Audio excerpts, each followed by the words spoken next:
হান্নান ফেসিল কি করতে আসছিলেন এখানে কি জন্য?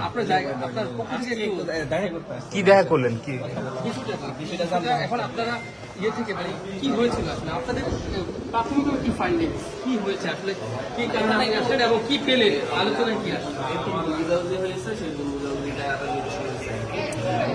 এখানে বিভিন্ন বাইরের বিভিন্ন গোষ্ঠী জড়িত আছে। আমরা যেটা দেখছি মানে আমাদের এই কিছু মানুষগুলোকে ব্যবহার করার চেষ্টা করতেছে।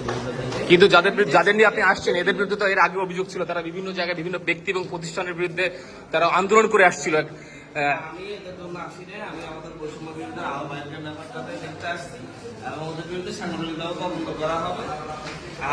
যাদের বিরুদ্ধে কথা বলছেন যে যারা বিভিন্ন ধরনের আন্দোলন করছে ওদের বিরুদ্ধে রাষ্ট্রীয়ভাবে অ্যাকশন নেওয়া হবে। আমরা আমাদের পার্টি কিন্তু আপনি তো এদেরকে ছাড়াই নিতে আসলেন, এই যাদের বিরুদ্ধে এখানে থানায় ধরে নিয়ে আসছিল আপনি তো এদেরকে আসলে ব্যবহৃত হয়েছে, এদেরকে যারা ব্যবহার করছে তাদের বিরুদ্ধে 5 তারিখের পর থেকে এরা বিভিন্ন ব্যক্তি এবং প্রতিষ্ঠানের বিরুদ্ধে মানে আন্দোলন সংগ্রাম করে আসছিল এবং এটা নিয়ে আমি একটা সার্চ সাইট মানে অনুসন্ধানী রিপোর্ট করেছি, আপনি দেখেছেন কিনা জানি না।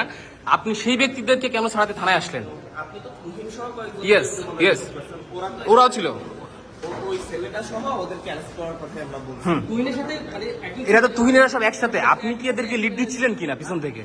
তুহিনীরা তো সবাই একসাথে, আপনি কেন এখানে এদেরকে